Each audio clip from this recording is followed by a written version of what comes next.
Day 12. 3 a.m. Linda and I were woken up by a frantic Jolie. She told Linda that Catherine was getting worse. She was spiking a fever, sweating profusely, and talking deliriously. Jolie asked for Linda's help, and the three of us went down to the infirmary. We took some fresh cold water from the toad outside and used towels soaked in it to pat Catherine down in an effort to try to reduce her temp. Jolie told us she could wait no longer. The bullet must come out now. I held the rechargeable spotlight on her as she worked, with Linda assisting her. She went in after the bullet in Catherine's shoulder. To watch her, you could never have guessed that she wasn't a skilled surgeon, let alone not even having her nursing degree yet. She located fragments of the bullet, and she was able to remove them. She knew there were more, but she couldn't find them among the body tissue and the festering flesh. With Linda's help, she kept the wound flushed out and continued to do the best she could. After about 2 hours of operating, Catherine went into shock. Jolie frantically tried everything she could think of, but at 5:48 a.m., Catherine succumbed. Jolie collapsed on the floor in tears. Linda turned to me and asked me to leave them alone. She sat down next to Jolie, held her in her arms, pulling her head into her chest. So I walked into the garage and put water on the wood stove for coffee, still with Catherine's blood on my shirt sleeves. Josh walked in. He looked at me and at the blood on my shirt. He must have known by the look on my face. He turned and ran outside. I went out after him, and I saw him with Aaron, who was coming down as he was going out. He looked at me and I just nodded. Aaron and Callie took Josh up to the house as Linda, Jolie, and I cleaned up the infirmary. Jolie was barely holding it together. Pastor was summoned, and I left to go find Greg, Richie, and Steve. We geared up to go check out the school and find out why they were radio silent for almost 24 hours. We walked quietly through the field and into the woods. It was a beautiful, cold, late fall morning. The sun was shining. I couldn't get Josh out of my mind. This poor kid, who in less than a week lost his entire family, made me think of my own son so far away. Was he okay? What was he doing? We just had to keep moving forward. On school property, walking in our standard formation in the woods adjacent to the ball field, we noticed that it was strangely quiet. No traffic on the driveway, nobody walking around outside the school, no jeeps or trucks. We approached from the rear and up the hill to our cover spot behind the dumpsters. Richie and I ran up to the chiller tower, through the fence where we cut it the other day. Greg and Steve remained behind the dumpsters for cover support. Up the ladder and onto the roof we went. Richie first, with me following shortly behind. We lifted the exhaust hood and looked into the gym. Nothing. There was nothing there. Everything and everybody was gone. All the bunk beds, all the supplies, all the troops, everything just gone. We had heard rumors that the feds were turning Walmarts into huge FEMA camps. We had seen the videos on it, and we didn't know what was going on, but we suspected that maybe that's where they brought everyone. There was a large, populated city, just 30 miles south of here. Could they have relocated everyone there to a larger, more centralized camp? We really had no way knowing, but I believe the fact that they were gone was good for us any way we reasoned it.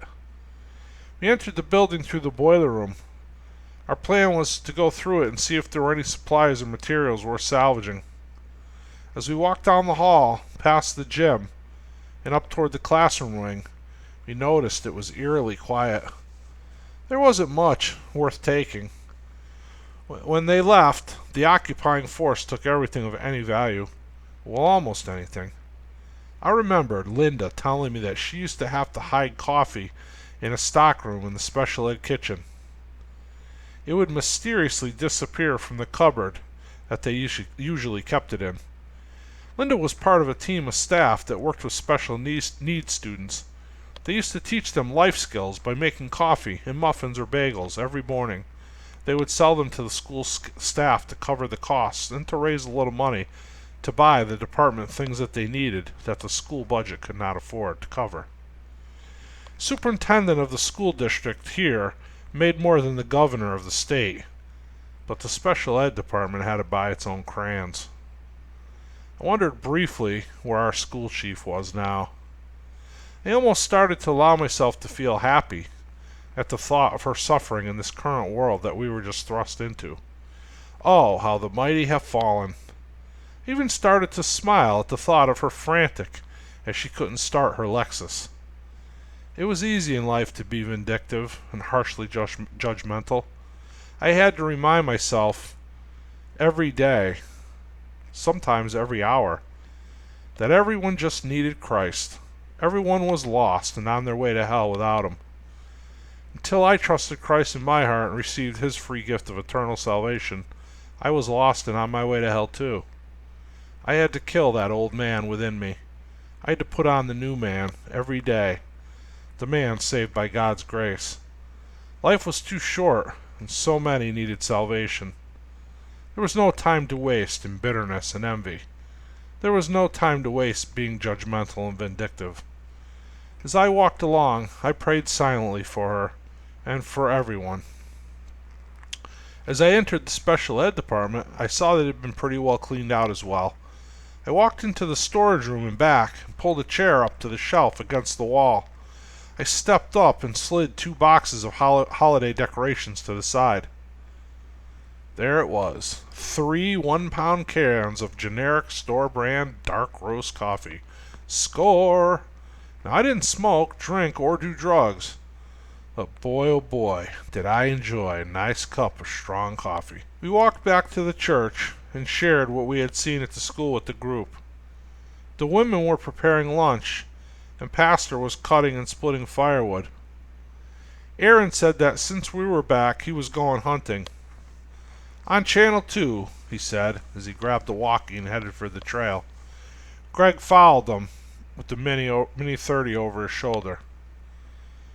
We were all sitting in the garage eating lunch. The children had already been fed, and Chandler, Pastor's 3-year-old grandson, was playing on the floor over in the corner.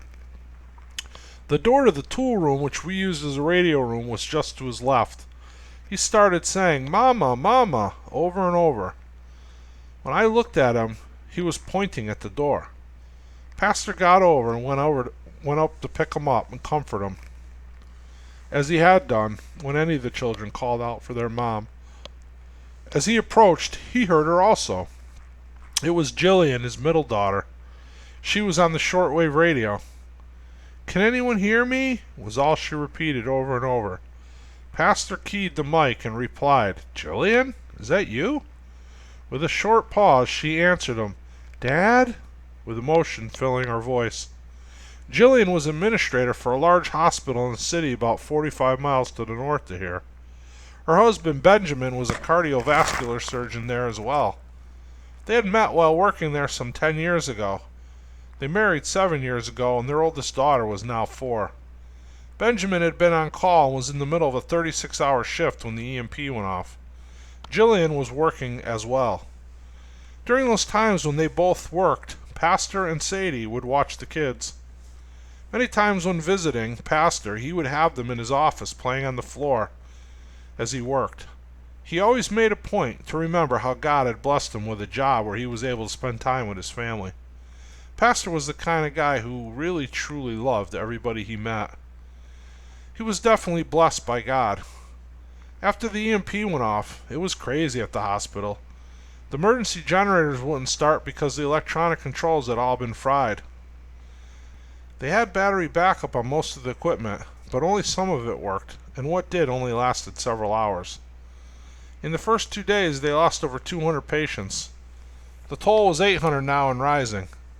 Jillian was crying as she talked to her parents and her children. She said she and another administrator were taking turns trying to raise someone on the radios. They were going up the bandwidth slowly and tediously, calling out for anyone who could hear. She told us that things were really bad at the hospital and she was getting worried for her safety. When asked about Benjamin, her voice broke with sobbing as she told Pastor, He's gone, Daddy." Sadie started crying and then blurted out, "Come home, honey, come home." Jillian told him that she had stayed because Ben felt he was obligated to help do what he could for the patients there. And then after he died, she didn't know where to go, didn't know how or if she could make it back home. Now, after hearing her children's voices, she knew she had to try. No matter what happened, she would try. To be continued.